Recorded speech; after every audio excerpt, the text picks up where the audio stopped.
L'argent, les billets là, que nous utilisons, on dit d'où ça vient.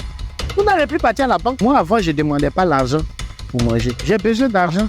Je passe derrière ta maison, ton argent a disparu. Je pouvais te regarder puis te dire quelle couleur de caleçon tu avais porté. Ouais, tu utiliser tête de quelqu'un pour faire plus d'atterrissage. Lorsque moi j'étais sorcier, le clan dans lequel j'étais couvrait l'est de la Côte d'Ivoire, rentrait dans le Ghana, partait jusqu'au Bénin et ressortait un peu vers le Burkina. Il faut attraper un être humain. Il faut le tuer, le décapiter. C'est-à-dire enlever sa tête, le scalper, enlever la peau de sa tête, renverser son sang dans son crâne du bois. Jesus is sweet. Paul Gomez Eonou. Ancien sorcier il y a plus de 12 ans, il est aujourd'hui fondateur et modérateur du ministère catholique Saint-Pio. Auteur et écrivain du livre De la sorcellerie à la lumière de Jésus-Christ, il est aujourd'hui avec nous pour nous partager son témoignage, nous faire des révélations sur le monde spirituel et nous édifier davantage. Bonjour à tous, j'espère que vous allez tous et toutes très bien. Bienvenue dans ce 3e épisode du podcast chrétien Jésus est la vie. Je tiens à vous dire que j'ai reçu des directives du Saint-Esprit. Exceptionnellement, cette vidéo sera un témoignage descriptif. L'écran sera entièrement fixé sur l'invité du jour. Vous ne me verrez pas dans ce témoignage afin que vous soyez entièrement plongé. Je vous invite donc à bien vous asseoir, prenez vos pop-corn car nous allons commencer. Nous allons prier, recommander cette vidéo au Seigneur afin que des âmes soient touchées et nous allons davantage prier afin que cette vidéo ne soit en aucun cas une porte d'ouverture à la peur. Car oui, des âmes peuvent être sensibles lorsqu'elles écoutent ce genre de vidéo. Prions. Père éternel, je te prie maintenant afin que toutes les personnes qui vont écouter ce témoignage soient entièrement couvertes par le sang de l'agneau. Nous établissons une muraille de feu du Saint-Esprit autour de chacun de nous, afin que, si parmi eux, il y a une âme qui est assez faible, qu'il n'y ait aucune porte d'ouverture à l'ennemi. Te demandons de prendre toute la place et que toute cette vidéo soit conduite entièrement par ton Esprit Saint au nom de Jésus. Peut-être à la fin de ce témoignage, vous allez comprendre pourquoi j'ai pris le nom de missionnaire Paul Gomez de la Miséricorde. Mon témoignage, il est présent depuis, il est existentiel, je vais dire depuis 2001 par là, parce que par la force des choses, je suis passé sur les médias pour rendre témoignage. Alors, je suis l'aîné d'une famille de 5 enfants, de même mère, et nous avons notre demi-sœur, ce qui fait que nous sommes 6. Et notre père a toujours voulu que nous soyons de bons enfants. Dans le temps, mon père était fonctionnaire dans le nord de la Côte d'Ivoire. Et c'est de là-bas que tout a commencé.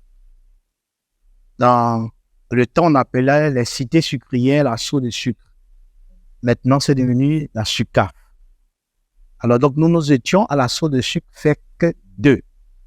C'est situé entre Korogo et Ferké. Pour ceux qui connaissent bien le nord de la Côte d'Ivoire, quand vous prenez l'axe Korogo-Taféré, vous allez trouver la Sceau de sucre FEC 2. Et mon père était un des fonctionnaires là-bas. Et c'est de là-bas que, à l'âge de 12 ans, pratiquement tout a commencé.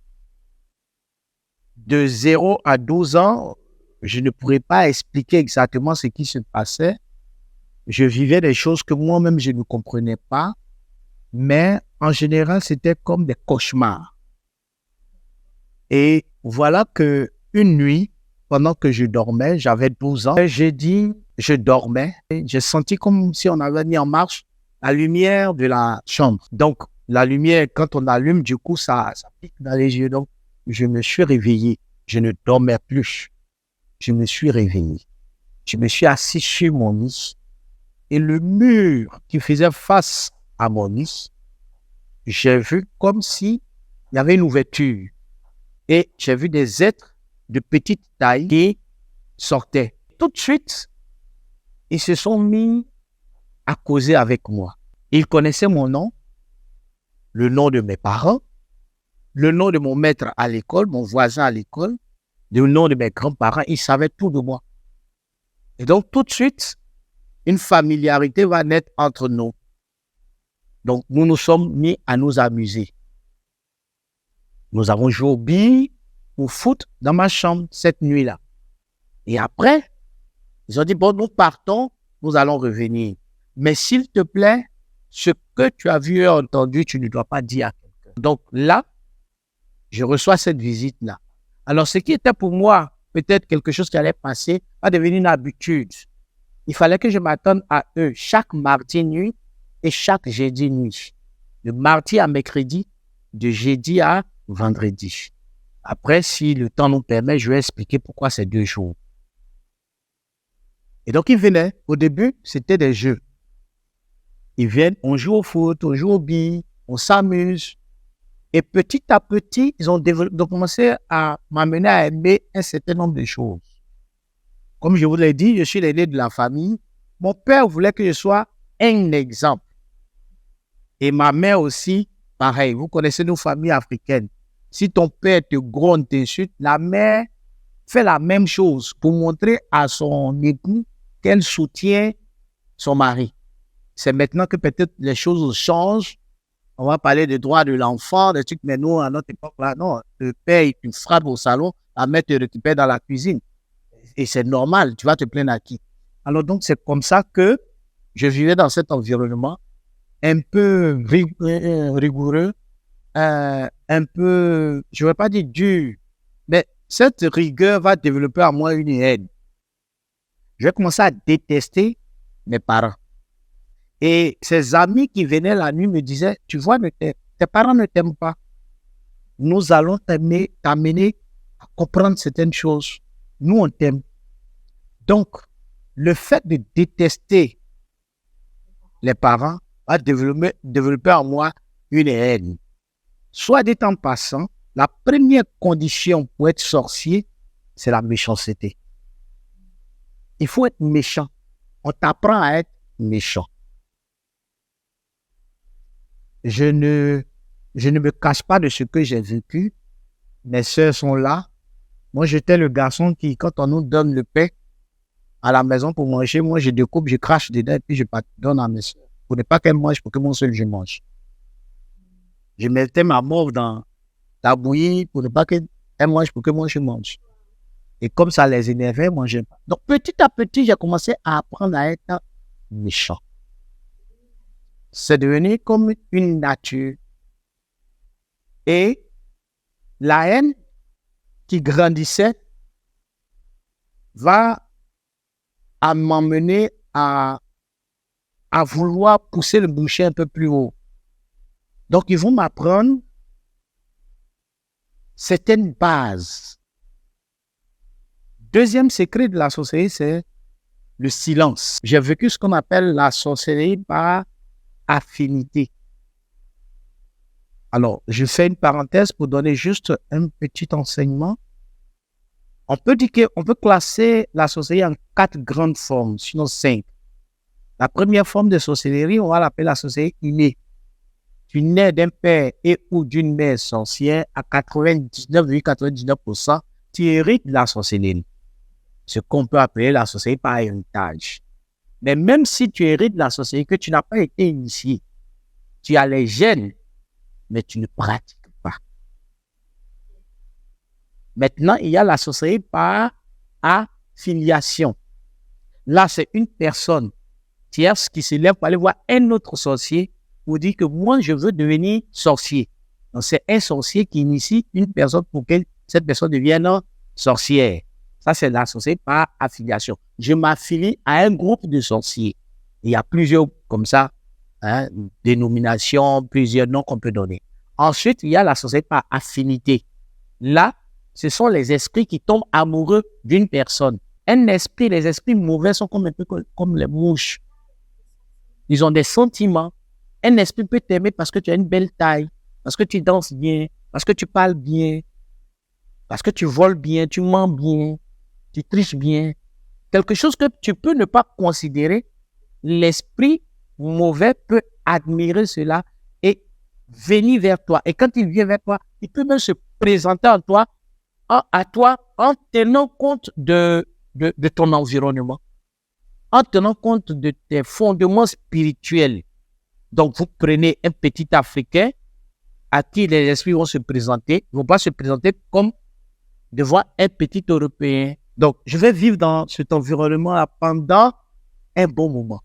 Ça va durer 3, 4 mois, 6 mois à peu près, jusqu'à ce qu'on me dise, bon, on va t'apprendre à faire quelque chose. Entre-temps, j'étais en classe de CM2, j'échoue à l'entrée en sixième, et mon père, qui veut que je sois un bon enfant, m'envoie auprès de son petit frère qui était directeur d'école dans la région d'Issia, précisément dans un village qu'on appelle Sayoua. Donc, je me retrouve à Sayoua, et là-bas, ils vont m'apprendre les bases réelles de la sorcellerie. Premièrement, comment séparer son esprit de son corps. Vous savez, Dieu nous a créé corps, âme et esprit. Les trois forment un. Toute pratique où on apprend à dissocier l'esprit du corps, c'est de la sorcellerie. Parce que Dieu est unité. Et Dieu veut que l'homme soit uni, reste uni. Mais il y a beaucoup de pratiques que nous faisons où on apprend à séparer l'esprit du corps. Donc, ils vont m'apprendre à faire cela. Ensuite, ils vont m'apprendre à effectuer des voyages. Donc, quand le corps est séparé, on t'apprend à aller à des endroits sans la matière, sans ton corps. En esprit, comme vous le dites, mais en esprit, c'est un peu vague. C'est une manière d'utiliser l'esprit mauvais. Alors, je vais vous faire une petite explication. De tout temps, les gens ont pensé que c'est l'âme qui voyage. D'autres m'ont donné le nom âme, voyage de l'âme. L'âme ne voyage pas. C'est l'esprit qui voyage. L'âme regroupe les sentiments. Le corps, c'est la matière. L'esprit, c'est ce qui fait vivre le corps et l'âme. Malheureusement, autant Dieu aime et veut vivre avec l'esprit, autant le diable aussi aime et veut vivre avec l'esprit. Et cette chose-là, cette pratique-là va devenir vraiment une habitude. Je vais commencer à aimer, à apprécier. Et dans l'environnement dans lequel je vivais, je ne me laissais pas dominer. Je vais passer l'entrée en sixième. Les gens me prenaient pour, entre guillemets, un devin. Je pouvais te regarder puis te dire quelle couleur de caleçon tu avais porté. Parce que la nuit, je sortais pour aller voir les filles dans leur salle, dans leur dortoir, j'étais à l'internat. Je pouvais aussi te dire quel devoir tu vas faire demain. C'était comme des formes de prophétie, mais qui ne venaient pas de Dieu. Ce que vous appelez prophétie, et justement, à cette époque, à l'école, on m'a donné le titre de prophète. Parce que je pouvais te dire, demain, vous avez tel devoir, tel devoir, tel devoir. Voici ce que le professeur va donner. Pourquoi? Parce que pendant la nuit, je suis allé prendre la préparation, les informations que le professeur a préparées. On a commencé à me traiter de prophète. Petit à petit, mon nom a commencé à grandir au point où même il y a des femmes qui cherchaient des enfants qui venaient me voir. Tu veux un enfant, on t'envoie au bord d'une rivière. On te dit, donne des coris, donne un œuf, donne un poulet, donne un coq, donne un bœuf, un mouton. Mais en réalité, ce n'est pas parce que tu ne fais pas enfant. C'est un cercle vicieux. Tout le monde se connaît. De la même manière, tu ne fais pas enfant. On s'en négocie auprès de ceux qui détiennent cette fécondité. On fait l'échange, un transfert. Le mouton que tu donnes a un sens. C'est pourquoi il n'est pas bien d'aller dans ces endroits. Parce qu'en réalité, tout ce que vous donnez a une importance, a un sens. Petit enseignement. Par exemple, quand vous allez chez un féticheur marabout que vous donnez le petit de l'animal, donc un œuf, un oisillon, un pousset, quand vous donnez, ça veut dire que ce que vous demandez, la dette, entre guillemets, spirituelle que vous demandez là, la dette qui va venir là, ce sont vos enfants qui vont payer. Donc, tout ce que vous avez fait comme pratique et que vous avez offert le petit de l'animal, ça veut dire que vous avez offert vos enfants. quand vous êtes parti et que vous avez offert la femelle, vous avez donné votre fécondité, la fécondité de la famille. Quand vous partez et que vous donnez le mâle de l'animal, cela veut dire que c'est vous-même qui payez. Que ce soit pour un travail, pour l'enfantement, pour un mariage, pour quoi que ce soit, quel que soit ce que vous avez donné, il y a un sens. Mais on ne vous dit pas cela. C'est le revers de la médaille. Et dans la sorcellerie, il y a 4 grands esprits. Il y a l'esprit de pierre, l'esprit de montagne, l'esprit de forêt et l'esprit des eaux. Dans la sorcellerie, il y a 4 grands esprits. C'est pourquoi dans le domaine de la délivrance et de la libération, bien souvent, nos frères et sœurs sont mal délivrés parce qu'on ne fait que chasser un seul type d'esprit, l'esprit des eaux. Alors qu'il y a d'autres esprits. En ce sens, quand vous allez pour les sacrifices, quand vous finissez, on vous dit, prenez, allez-y, jetez à un carrefour. C'est la rencontre des 4 grands esprits. Lorsque vous soumettez ce canari et que vous venez casser au carrefour, vous dites, je vous invite. Oh, wow. Malheureusement, beaucoup ne savent pas, on n'a pas la connaissance. Et comme le Seigneur dit dans sa parole, mon peuple périt faute de connaissance. Alors donc, sachant toutes ces choses, je vais vendre, entre guillemets, de l'illusion aux gens. On me traitait de prophète. Tu veux avoir de l'argent? Moi, je pouvais te faire gagner de l'argent. Parce que pour avoir l'argent dans la sorcellerie, on utilise le sang humain, le corps humain. Tu peux donner une partie de ton corps, tu vas avoir l'argent. Donc, je vais vivre dans ça. 6e, 5e. Je reviens à Korogo, où je suis au lycée, où vous faites le Korogo. J'évolue, mais je faisais très bien mon travail de sorcier plutôt que d'aller à l'école. Dieu m'a fait grâce, je ne suis pas bête, mais sauf que l'école ne m'intéressait pas. Et eux, ces amis qui venaient me disaient, mais tu vois, tu n'as pas besoin d'apprendre parce que toi, on t'a préparé à créer la première école de sorcellerie. Donc, j'évolue là-dedans. Mes amis avec qui je faisais l'école, ils étaient en première terminale, pendant que moi j'étais en 4e, 3e, je traînais. Parce que chaque fois que je voulais faire quelque chose pour moi-même, on me demandait un sacrifice. Un œuf, du sang. On me demandait cela. La sorcellerie n'est pas l'apanage des Africains. Le Bénin n'est pas la capitale mondiale de la sorcellerie. C'est ce qu'on nous fait croire.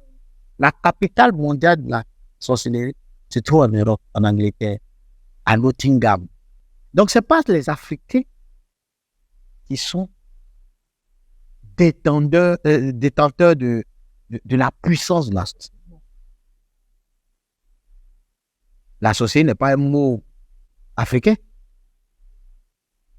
Donc, il y a beaucoup de choses. Et dans la sorcellerie, il y a 3 grands niveaux.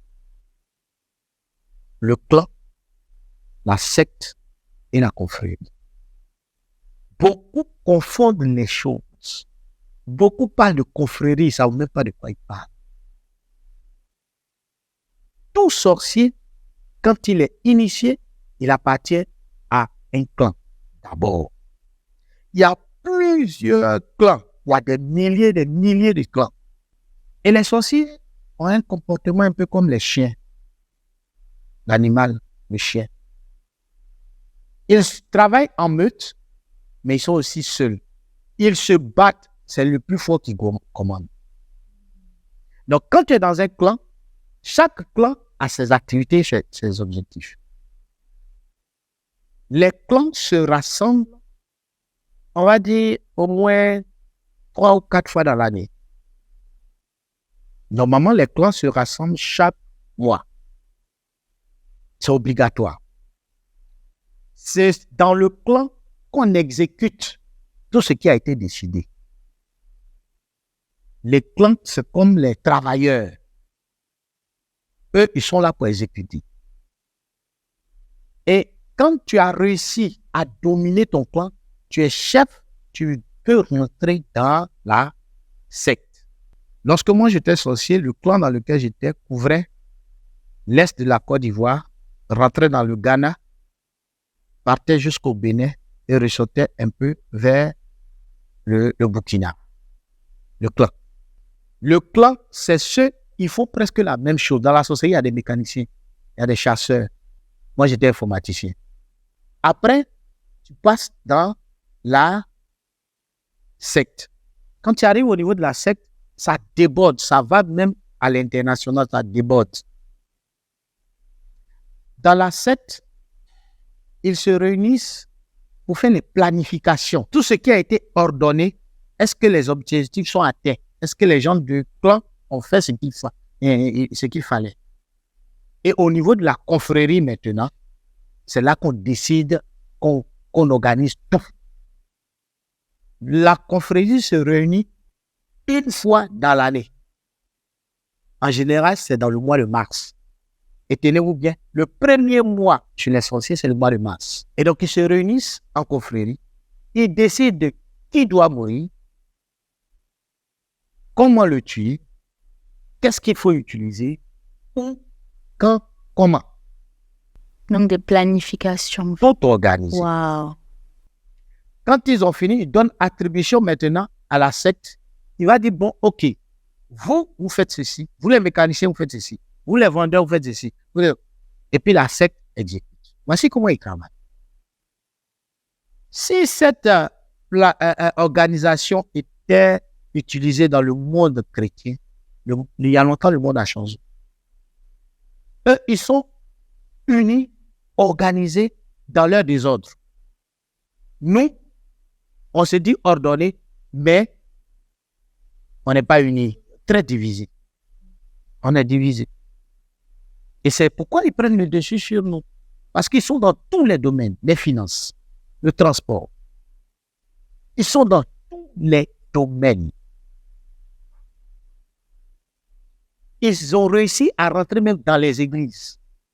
Il n'y a pas un endroit où on n'allait pas trouver un petit sorcier qui travaille pour eux.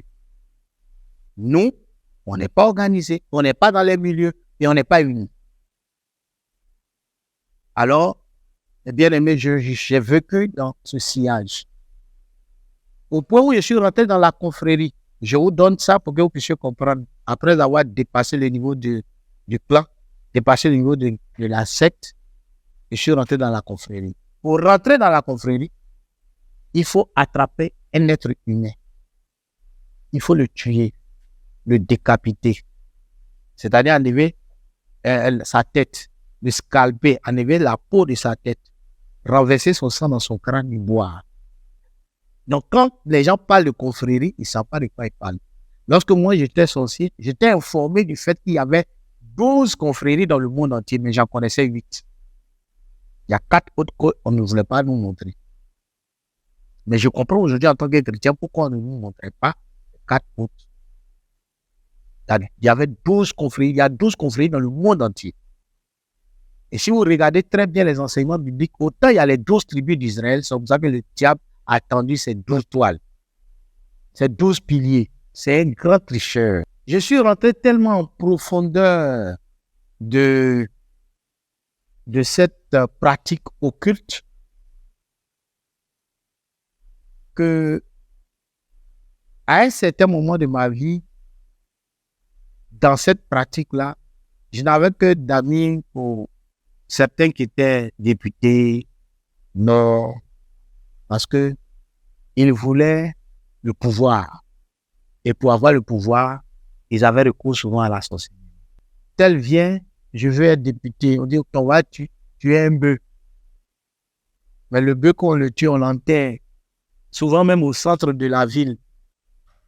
Et vous, les électeurs, vous ne comprenez pas, vous mettez à suivre bêtement la même personne comme un bœuf. D'autres venaient pour dire, je veux devenir riche. Tout ça, on a fait. Mais tout ça, ça prend le sang. Tout sacrifice à base de sang appelle le sang. On a évolué au point où on n'avait plus peur. Je n'avais plus peur. Je me disais que je pourrais faire ce que je voulais. Parce qu'en fait, dans la sorcellerie, il y a 49 pouvoirs. Il y a 7 classes de 7, 49 pouvoirs. J'avais tellement avancé, j'étais arrivé au 46e pouvoir. Et quand tu arrives au 47e et 48e pouvoir, on te dit que tu seras insaisissable, tu vas devenir comme du vent. Invincible. Non, pas dans le sens de invincible. En réalité, tu meurs, mais on ne te dit pas que tu vas mourir. On dit que tu vas devenir comme du vent. Une personne qui devient du vent, c'est comme si tu es mort, tu deviens un esprit. Ne le sachant pas, je voulais atteindre ce niveau. Et comme on m'avait dit que je devais créer la première école de sorcellerie, or, pour faire de l'argent en sorcellerie, il faut du sang humain. Donc, il fallait sacrifier un membre de la famille. Eux-mêmes, ils me proposent la personne après. On veut ton oncle prêtre. Mon oncle prêtre est encore vivant. L'abbé Atamari Roger. Il est vivant, professeur de spiritualité au séminaire de Gueyo à Gagnoa en Côte d'Ivoire. Et c'est lui qu'on a désigné comme matière à sacrifier. Alors, ce qui m'amène à vous expliquer comment le sorcier fait pour faire du mal à quelqu'un. Le sorcier ne se lève pas un matin pour faire du mal à qui il veut. Avant de faire du mal, quel est l'intérêt? Il fait une lecture de la personne.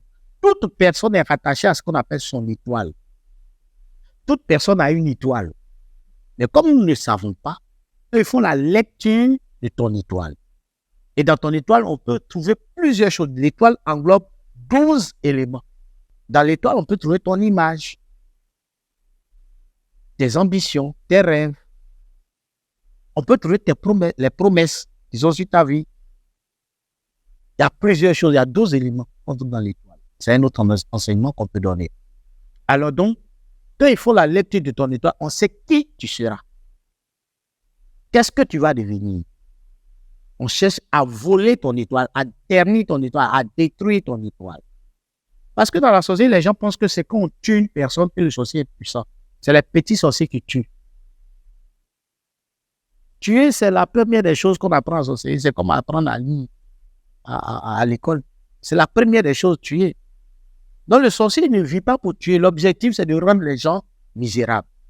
L'objectif principal de la sorcellerie, c'est de rendre les familles misérables. Un sorcier, on dit les faux, qu'il a rendu plusieurs familles misérables. On ne calcule pas la puissance d'un sorcier par le nombre de personnes qu'il a tuées, mais par le nombre de familles qu'il a rendues misérables. Alors donc, moi, je me retrouve à un moment où je ne vais plus à l'école. Parce que je ne suis pas parti à l'école, je n'ai pas passé le BPC, ça n'avait pas marché. Et puis, mon papa, la famille en difficulté et tout ça, on dit, bon, comme tu es têtu, tu vas pas à l'école, on va t'envoyer auprès de ton oncle prêtre. Or, tout ça, c'est toute une organisation, une machination. Donc, je me retrouve chez lui. Il est prêtre, nous nous retrouvons ensemble. Il était curé alors à Tanquessé. Donc, je me retrouve à Tanquessé, qui est une paroisse reprise par le clergé ivoirien qui avait été géré par les Blancs. Et vous savez comment, quand les Blancs ils étaient quelque part, comme un développement, tout ça, ils ont réussi. Il y avait un centre d'accueil, il y avait la paroisse, le presbytère et tout ça. Donc, je me retrouve dans cet environnement-là. Je suis avec mon oncle qui est curé, et avec lui, il y avait d'autres séminaristes et vicaires. Et quand j'arrive sur la paroisse, mon objectif, c'est de détruire mon oncle. Mon objectif premier. Mais, comme on le dit chez nous, et je vais le dire dans notre dialecte, Dadiabok, Fatakot Trawasabo. Fatakot Mantan. C'est-à-dire, le couteau qui va te couper se trouve toujours près de toi. Donc, je me retrouve auprès de mon oncle. Il fait semblant d'être un bon de jeu. La première étape, c'est le change de l'environnement, le thème du sujet. On ne peut pas rentrer dans une maison s'il n'y a pas de faille. La même chose, cette même réalité existe dans la société. Un sorcier ne se lève pas pour agresser quelqu'un dans le vide. Il cherche, c'est quoi la faille? Toujours la porte d'entrée. Donc, il prend son temps pour étudier. Quelles sont les forces et les faiblesses? Quels sont les défauts qu'on peut exploiter? Alors, donc, je souhaiterais que je ne parle pas long de mon nom, puisqu'il est prêtre de l'Église catholique et je suis chrétien catholique et je respecte mon Église. Donc, j'arrive, dans un premier temps, je commence à le séparer d'avec ceux qui sont autour de lui. Parce qu'en fait, on ne peut pas te détruire quand tu es uni à ta famille, quand tu es uni à ton environnement. C'est pourquoi la première action, les premières actions visent à te séparer de ce qui te maintient. Donc, on crée des tensions entre toi et les gens. Si tu es en famille, on peut créer la tension entre toi et ta femme, entre toi et tes enfants. Si tu es dans le domaine professionnel, on peut créer un truc entre toi et tes patrons, entre toi et tes collègues. Tant qu'il n'y a pas de division, il n'y a pas de règne de l'esprit de société. Donc, j'arrive, j'essaie d'installer cet environnement. Mais difficilement, ça passe. Ensuite, je commence à trouver les failles. Je pose mes pièges. Je fais ce qu'il faut. Difficilement, ça passe. Or, quand on t'envoie détruire, tuer quelqu'un en sorcellerie, on te donne la latitude d'agir au moins 7 fois. Tu ne dois pas rater pendant 7 fois. Au 7e fois, si tu as raté, c'est toi-même qu'on prend. Parce que là-bas, il n'y a pas de miséricorde. Il n'y a pas de pardon. Donc, je me retrouve, après 5 tentatives, je me retrouve dans l'échec. Parce que mon oncle avait un secret. Le secret, c'est la confession. Parce qu'en fait, quand on fait un péché et qu'on ne se confesse pas, il y a une cumulation. De la même manière, vous prenez de l'eau, vous mettez dans un verre. Et vous ne lavez pas le verre, vous ne le nettoyez pas, il va avoir un dépôt. Le verre lui-même va devenir sale. Donc, c'est ça, ce combat-là que Dieu nous amène à comprendre. Mon oncle avait ce secret. Et je confessais au moins 2 fois dans le mois. Donc, chaque fois, il fallait reprendre tous les pièges qu'on lui avait tendus. Il fallait reprendre tout le processus. Parce qu'il partait se confesser. Parce qu'en fait, en réalité, c'est que moi, la façon dont je voyais à cette époque, je n'étais pas encore chrétien, je ne comprenais pas, je vous donne mes impressions à cette époque et après, je vais vous expliquer aujourd'hui, en tant que chrétien, comment je comprends. On voyait comme de l'ombre quand il n'est pas confessé autour de lui. Là, on nous disait, allez-y, c'est le moment où vous pouvez le tuer. Mais quand il va se confesser, l'ombre faisait place à la lumière. Et puis on dit, attendez que la lumière parte. La lumière, c'est la présence des anges. L'ombre, c'est lorsque les anges, l'odeur du péché les dérange. Ils ne te quittent pas, mais ils s'éloignent de toi. En te confessant, tu fais venir les anges. En ne te confessant pas, tu fais reculer les anges. Et quand les anges reculent, l'esprit mauvais vient prendre la place. C'est ce qui crée l'ombre. Alors donc, je me retrouve à recommencer. Et après 5 tentatives, c'était fini. Il me restait seulement 2. 2 opportunités, 2 chances pour faire du mal à mon oncle et réussir. Parce qu'en fait, si je réussissais, j'allais recevoir de l'argent, créer l'école de sorcellerie. Donc, je connaissais son plan. Il savait qu'il devait quitter sa base, la paroisse de Tankéché, et aller à un enterrement dans un village qu'on appelle Damé. À son retour, nous avons posé un piège. On a fait tomber un arbre qui était censé être invisible aux yeux de mon oncle. C'est le genre d'accident que tu fais, on ne comprend pas ce qui t'est arrivé, mais tu es parti.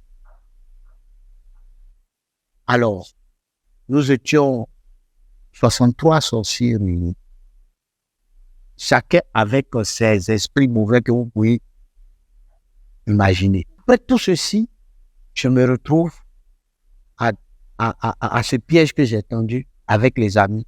Et malheureusement, ou heureusement, comme disait mon père, mon défunt père, pour le bien ou pour le mal, on ne sait jamais.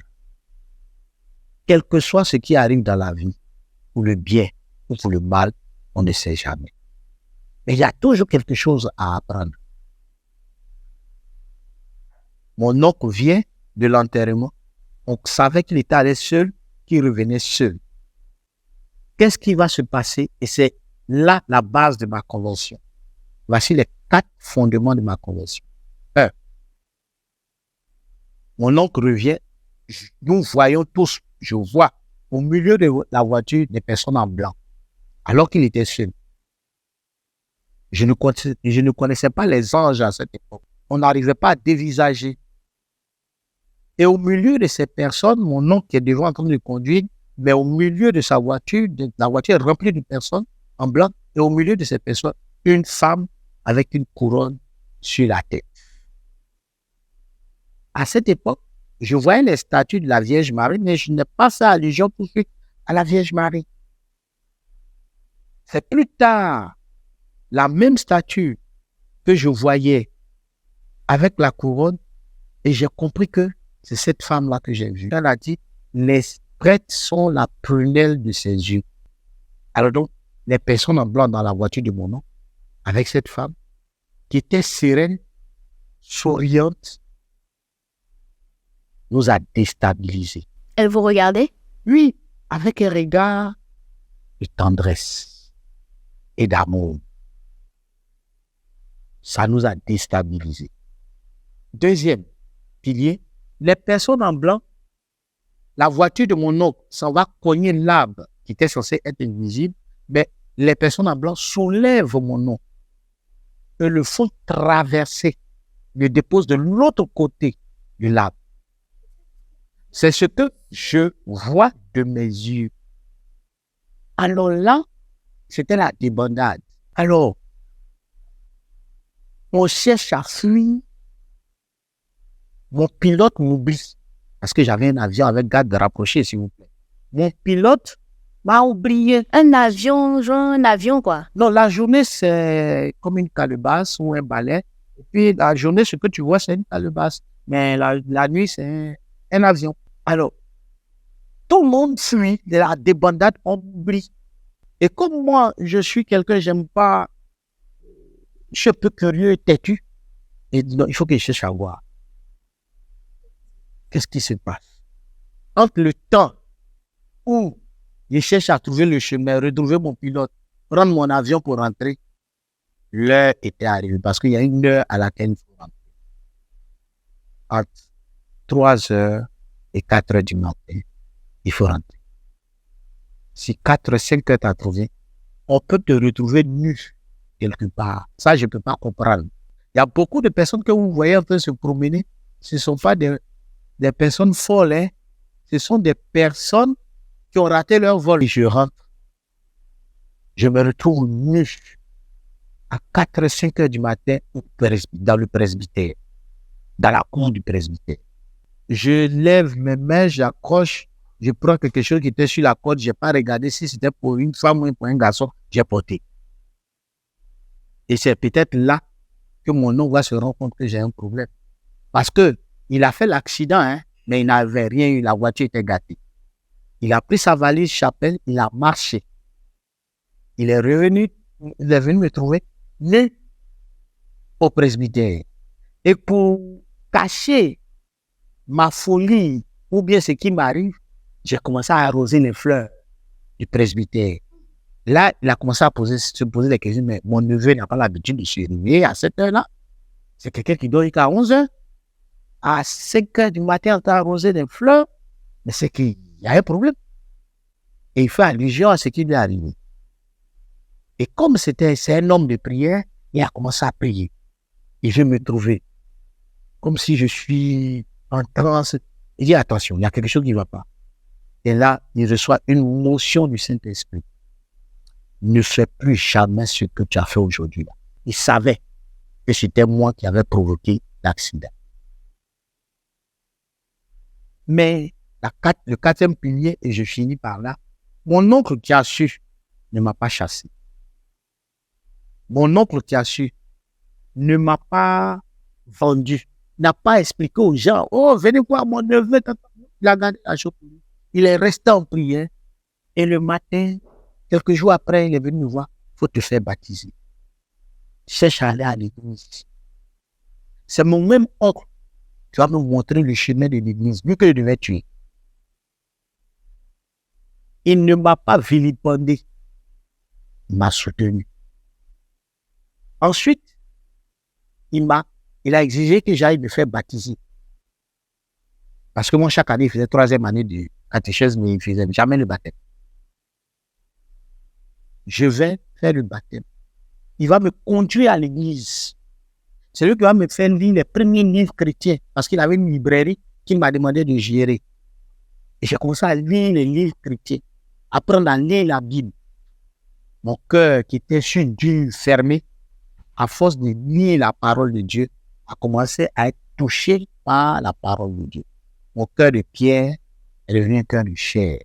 Moi qui détestais mes parents, j'ai commencé à aimer mes parents. Et petit à petit, j'ai cherché à me rapprocher de Dieu.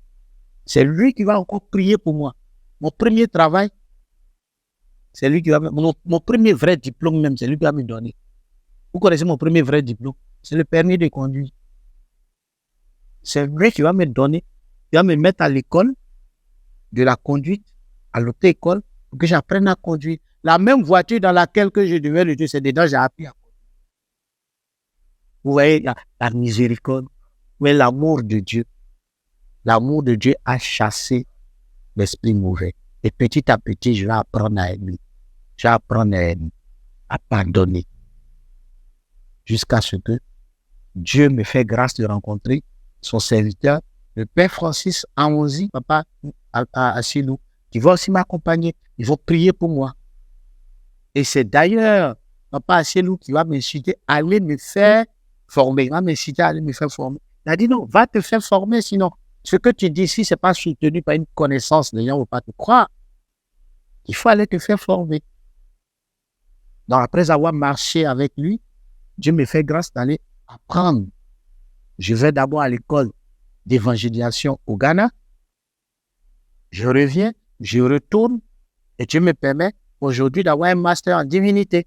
Voilà qu'aujourd'hui, après, je vais dire 20 ans de ministère, parce que nous sommes en 2024, en 2025, j'aurai 25 ans de ministère. Et je fête mes 25 ans de ministère avec les 25 ans de sacerdoce du Père Francis Amonzi qui a prié pour moi. Dieu ne fait rien dans le hasard. Pour le bien ou pour le mal, on ne sait jamais. Voilà mon témoignage. Dieu m'a permis de sortir de la sorcellerie depuis l'année 2000 et j'ai commencé à témoigner. C'est très facile de rentrer dans la sorcellerie. C'est aussi complexe d'en sortir. Tes frères et sœurs que tu viens trouver doutent, ont peur de ta conversion. Et maintenant, ceux qui ne savent rien te donnent tous les noms. Et si tu n'as pas eu la grâce d'être bien encadré, c'est facile, c'est comme un fil, c'est facile de retourner. Je prends un exemple. Moi, avant, je ne demandais pas l'argent pour manger. J'ai besoin d'argent, je passe derrière ta maison, ton argent a disparu.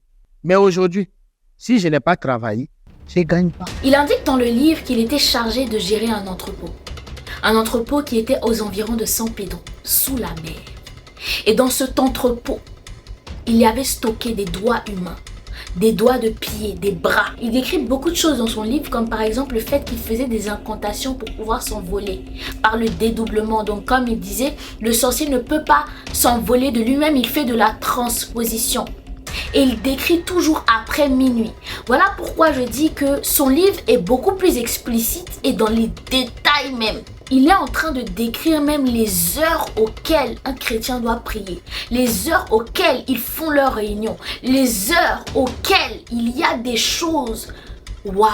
Je veux revenir aussi sur certains points de son livre, comme par exemple le fait qu'il dit beaucoup vous mettez des masques dans vos maisons, mais il faut savoir que pratiquement tous les masques dans le monde ont une signification spirituelle. Il n'y a rien dans l'invisible qui n'a pas été visible et il n'y a rien dans le visible qui n'a pas son copier-coller dans l'invisible. Et il a clairement dit que il y a un masque c'est l'esprit de vengeance qui est assigné dedans. Et il y a des personnes qui mettent le masque là dans leur maison comme ça. Et c'est une histoire qu'il a eue parce qu'il était amené à travailler avec des politiciens. Il y avait des politiciens qui avaient recours à lui pour gagner des combats politiques, etc. Donc il a décrit une histoire là avec un avocat dans son livre. Et c'est une histoire qui m'a marquée et j'aimerais vous la lire. Donc restez jusqu'à la fin et on se dit à tout de suite pour les questions. Est-ce que les liens d'âme existent? Alors, je vais vous répondre par oui et non. Oui, les liens d'âme sont, je vais dire, des réalités spirituelles. Mais il faut, on va dire, aller plus loin que ce que on a l'habitude de dire. D'abord même, comment on définit l'âme? L'âme, c'est quoi? L'âme, c'est la centralisation de tout ce qui est émotion, le siège des émotions. Dans l'âme, il y a 3 entités, la conscience, les émotions et la volonté. CEV, conscience, émotion, volonté. Une partie de l'âme est rattachée au corps et une partie de l'âme est rattachée à l'esprit. Donc, quand vous partez en relation, simplement même le regard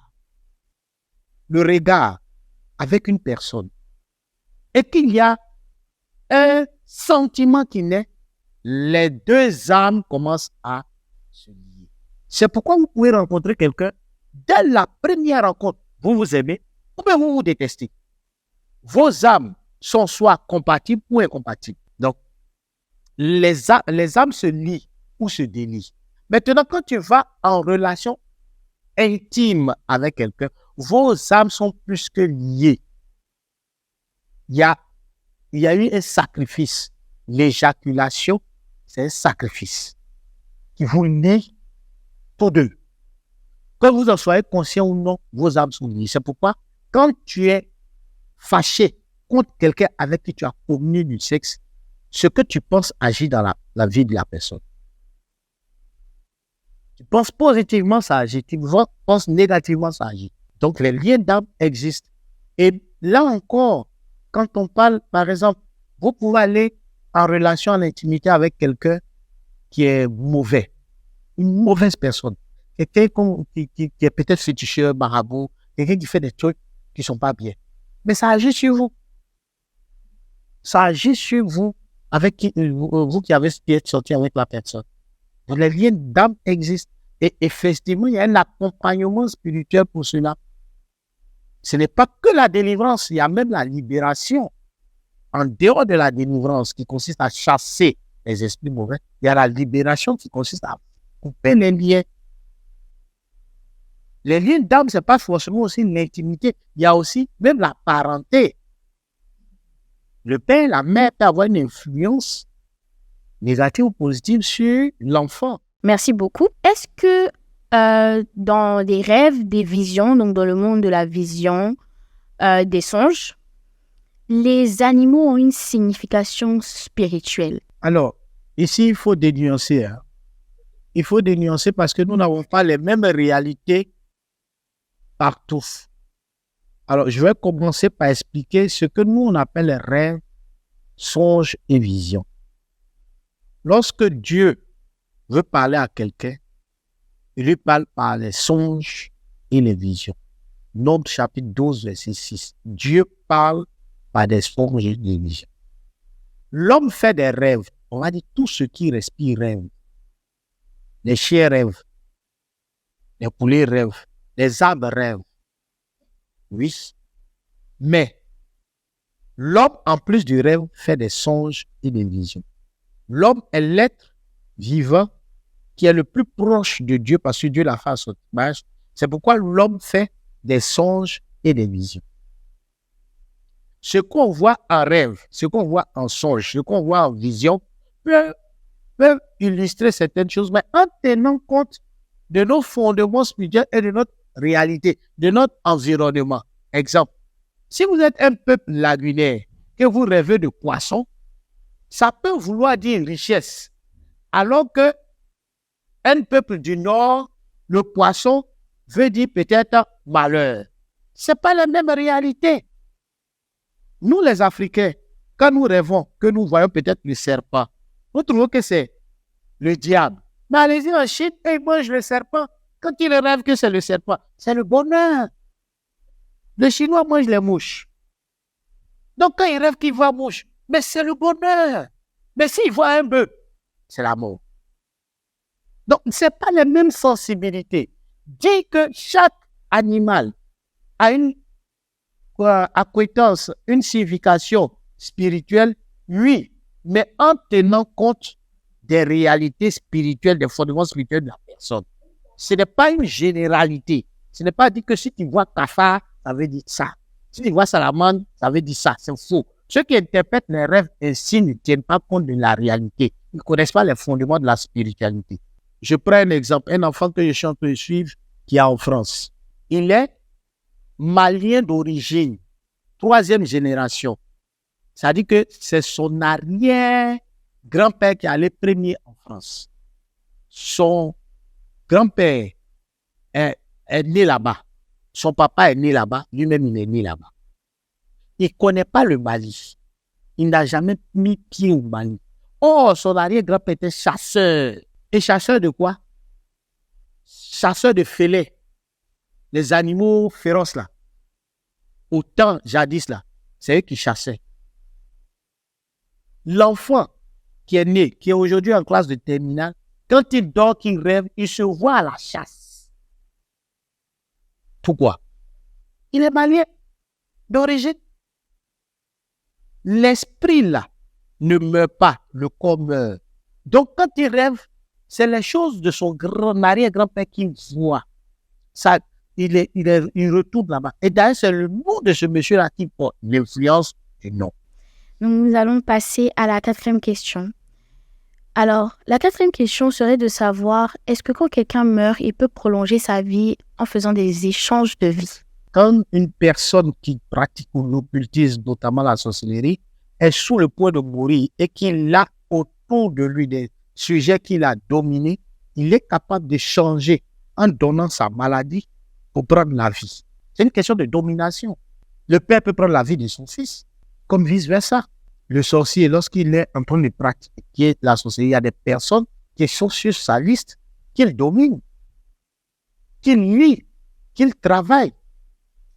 Et donc, quand il a besoin de changer, il prend ce qu'il a déjà mis au magasin. Je peux revenir sur le truc des animaux là. Je vais utiliser votre question sur les animaux là pour dire que aucun sorcier au monde ne se transforme en animal. Ça aussi, c'est un mauvais enseignement qu'on vous a donné. Le sorcier ne se transforme pas.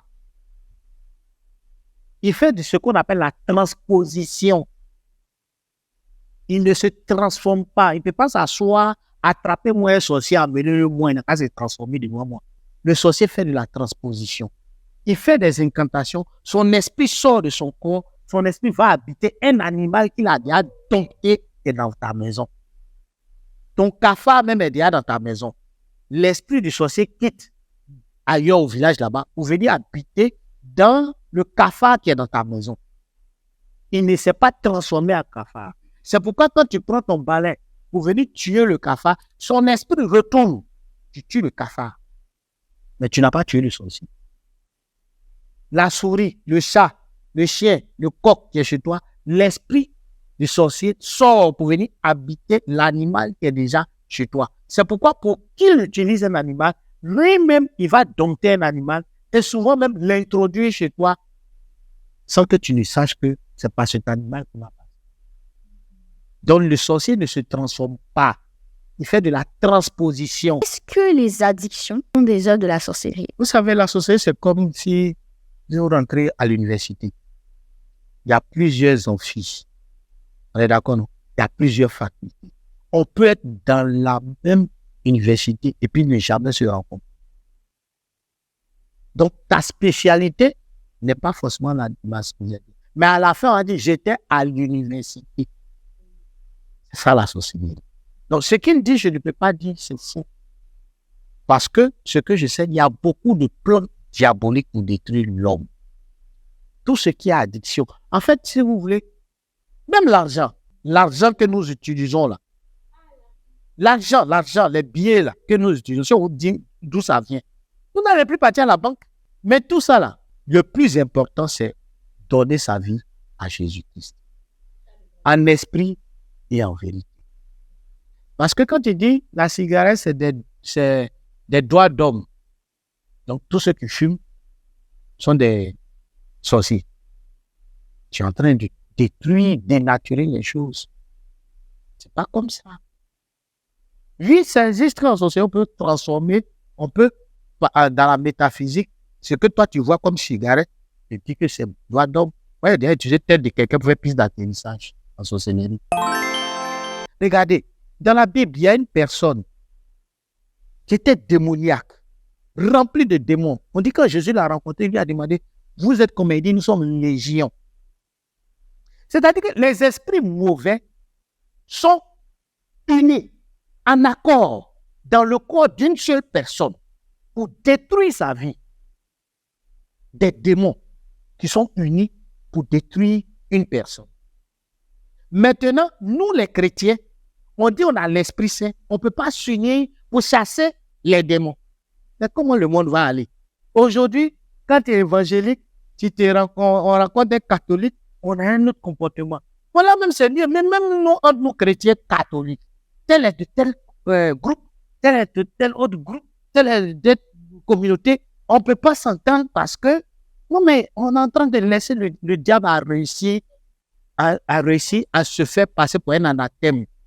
Il existe à exister. Et il nous divise, nous subdivise pour régner. Tant que nous ne revenons pas à l'unité, le diable va régner. Depuis quand vous avez vu une banque chrétienne qui existe? Une banque de chrétiens. Il n'est pas dit chrétien catholique, mais chrétien. Les chrétiens du monde entier se sont mis ensemble pour créer une banque. Ça n'existe pas. Tant qu'on ne rentre pas dans les finances, on ne rentre pas dans la politique, on ne rentre pas dans certaines choses, en union, ils vont toujours avoir le dessus sur nous. Ils vont toujours nous gouverner. Ils vont toujours nous donner leur virus et on va souffrir. Après, on va dire que le diable règne. Mais c'est nous, on fait que le diable règne. On n'est pas unis. J'espère que ce message va toucher des cœurs et que les gens vont comprendre qu'on a besoin aujourd'hui des hommes spirituels qui comprennent. Moi, j'ai des amis pasteurs, mais on n'est pas en guerre. Mais Jésus est le Seigneur. Point, c'est fini. Mais on dit Jésus, en même temps, vous vous battez. Voilà un peu le message que j'ai à partager. Dieu est tellement bon que nous avons besoin de nous unir pour avancer, pour faire changer les choses. Dieu a besoin de ses enfants pour faire changer les choses. Que Dieu nous bénisse, que Dieu nous garde. Rejoignons-nous pour la suite. Et merci encore. Merci ma soeur. Que Dieu te bénisse. Bien, au terme de cette petite exhortation, en même temps enseignement, en même temps témoignage. Et franchement, nous sommes bénis de vous avoir parmi nous. Et nous allons prier. Il n'y a pas de souci. Pour achever. Au nom du Père et du Fils et du Saint-Esprit. Amen. Seigneur notre Dieu, nous te bénissons parce que tu es vivant au milieu de nous. Que notre travail, que tu as bien voulu nous inspirer, que tout ce que nous avons consenti comme effort dans le temps, dans tout ce que nous avons utilisé comme matériel, ceux qui sont là à travailler avec nous, et tous ceux qui vont écouter ce message, Seigneur, permets que nous puissions nous rassembler comme une armée pour apporter la lumière là où tu voudrais qu'il y ait la lumière, afin que soient dissipées les ténèbres du mal, de la division, de la haine, du doute, de la peur. Nous te prions.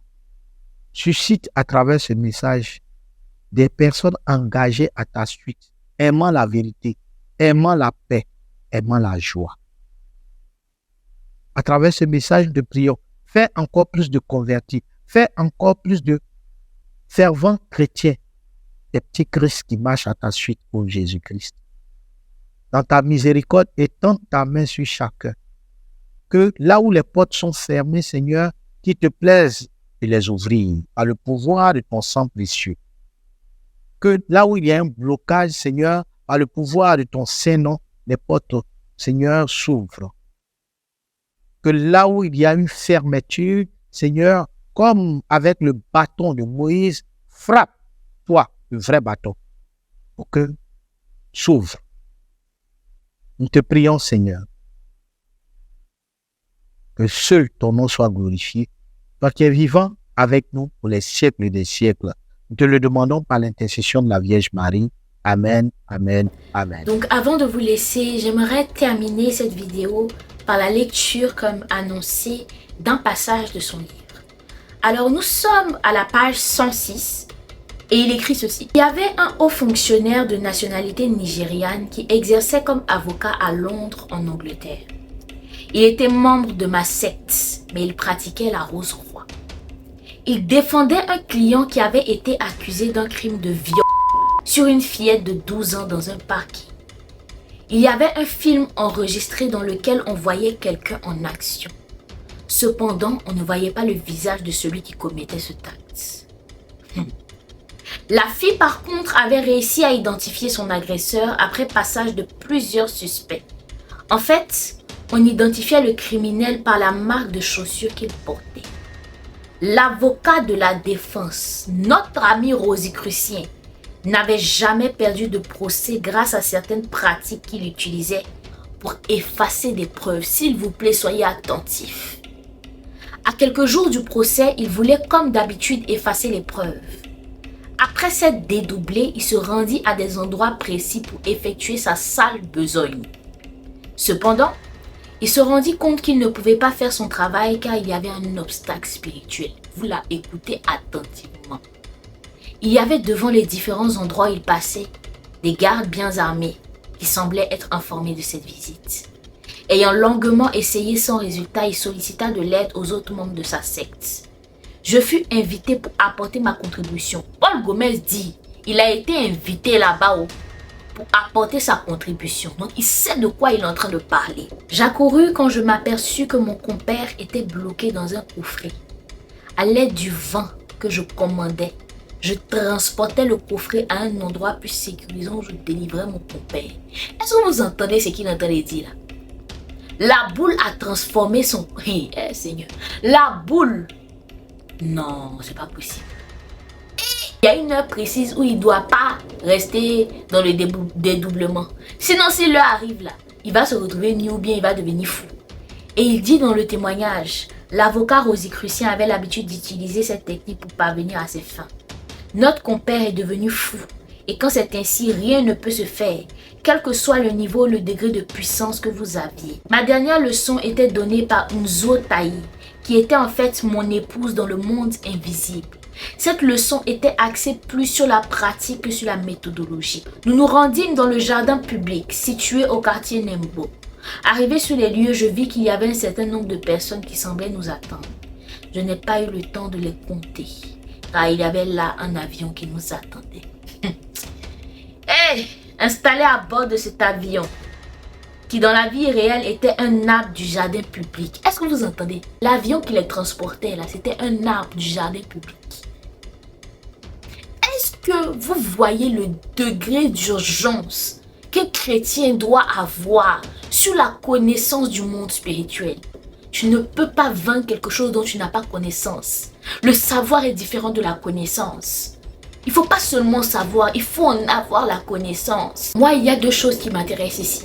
La première des choses, malgré qu'il avait tout le pouvoir, cet avocat dont il est en train de parler, qui était son ancien ami, l'heure du dédoublement est arrivée, il est devenu fou. Satan ne peut rien vous donner et puis il ne va rien réclamer. La seule vérité se trouve en Jésus. Que ce témoignage sonne dans vos cœurs comme une confirmation que vous êtes à la bonne place avec votre Dieu. Ne doutez jamais de Jésus, ne doutez jamais de sa puissance. Il est vrai et il perdurera éternellement et à jamais, pour des siècles et des siècles.